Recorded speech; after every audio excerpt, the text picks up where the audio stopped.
You slept 8 hours last night, and you still woke up exhausted.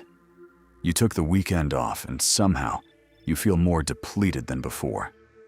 You've tried everything. More sleep, more vacations, more lazy Sundays on the couch. And yet, that bone-deep tiredness never lifts. If this sounds familiar, here's something that might change everything. You're not lazy. You're not weak. You're suffering from a specific kind of depletion that sleep cannot fix. Because the rest you've been getting is not the rest you actually need.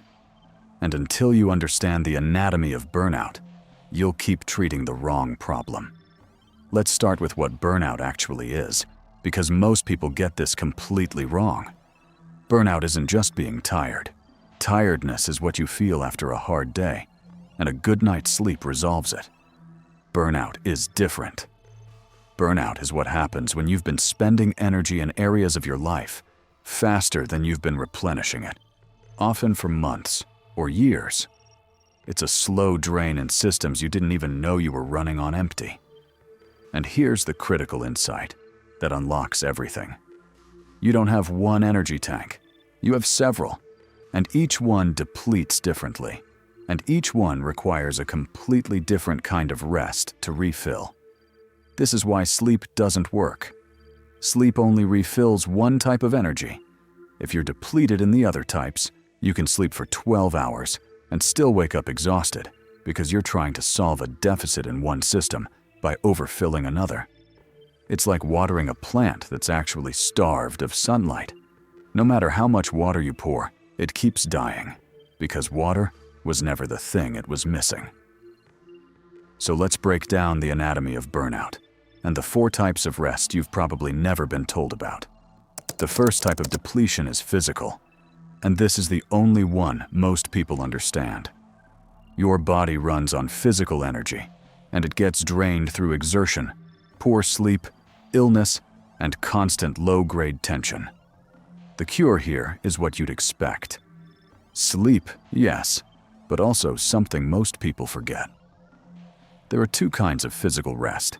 Passive rest is sleeping and napping. But active physical rest is just as important, and it's the thing you skip.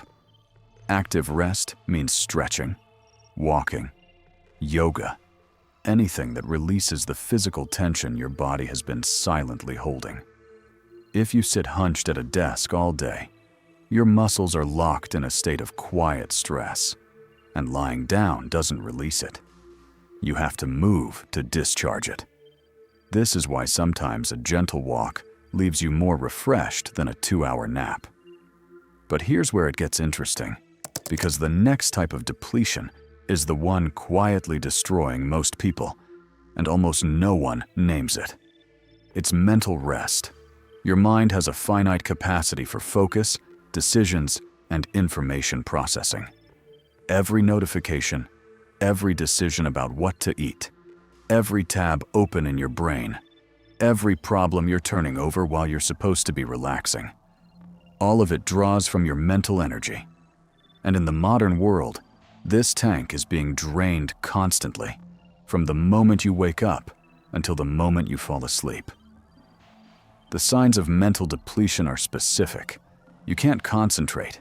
You reread the same sentence 3 times. You forget why you walked into a room. Your mind feels foggy and cluttered, like a browser with too many tabs open. And here's the cruel part.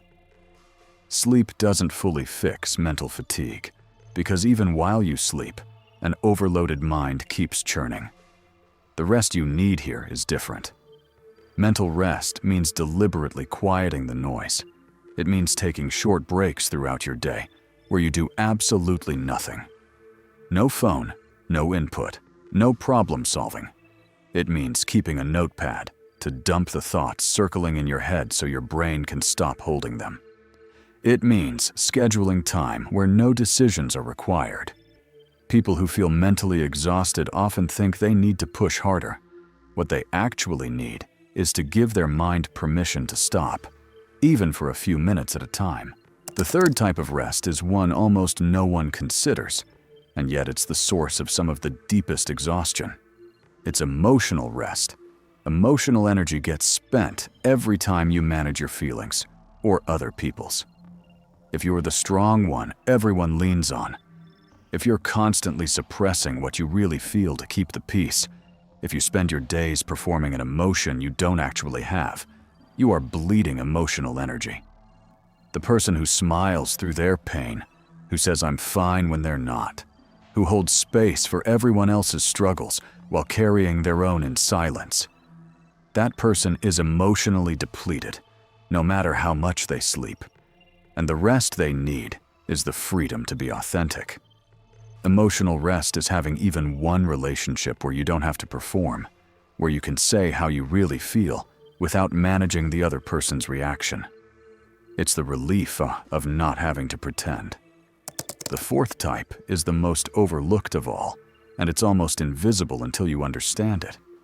It's what we might call sensory and social rest, and for many people it's two sides of the same depletion. Sensory rest is needed because we are drowning in stimulation. Bright screens, constant noise, notifications buzzing, music playing, conversations layering over each other. Your senses are being bombarded every waking moment, and that overstimulation is exhausting in a way you rarely attribute to its real cause.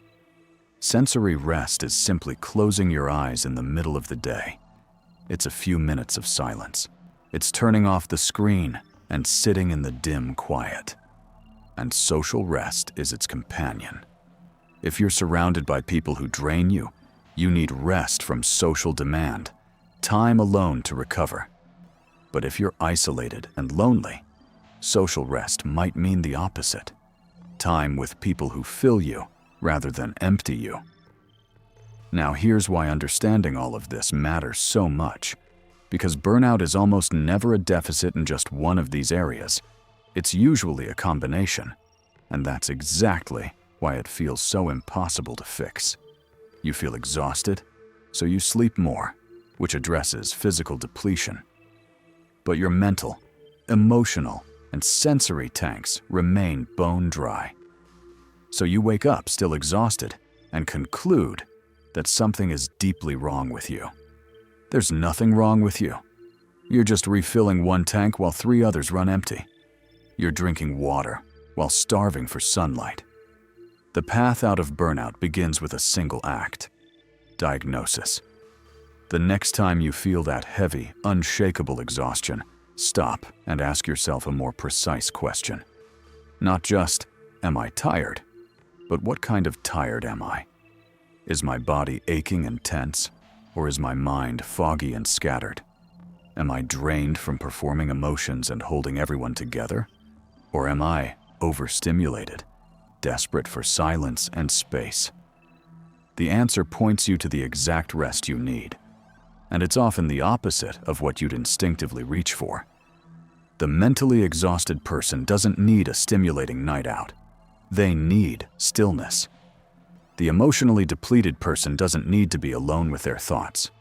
They need one honest conversation. The overstimulated person doesn't need another screen. They need quiet. This is the part that changes lives. When you start matching the right rest to the right depletion, recovery stops being a mystery. You stop pouring water on a plant that needed light. You begin to feel, sometimes for the first time in years, what it's like to be genuinely restored. Not just less tired, but actually replenished. And you realize that the exhaustion you carried for so long was never a character flaw or a sign of weakness. It was a message. Your system was trying to tell you, in the only language it had, that you'd been neglecting needs you didn't even know you had. So the next time you're tempted to call yourself lazy, pause. Ask what kind of tired you really are. Because the answer might be the thing that finally gives you your energy, your clarity, and your life back. Rest was never one thing. And once you understand that, true recovery finally becomes possible. If this gave you a new way to understand your exhaustion, subscribe. We break down the psychology that explains what your mind and body are really telling you. drop a comment, and tell us which type of rest you've been missing. We read everyone,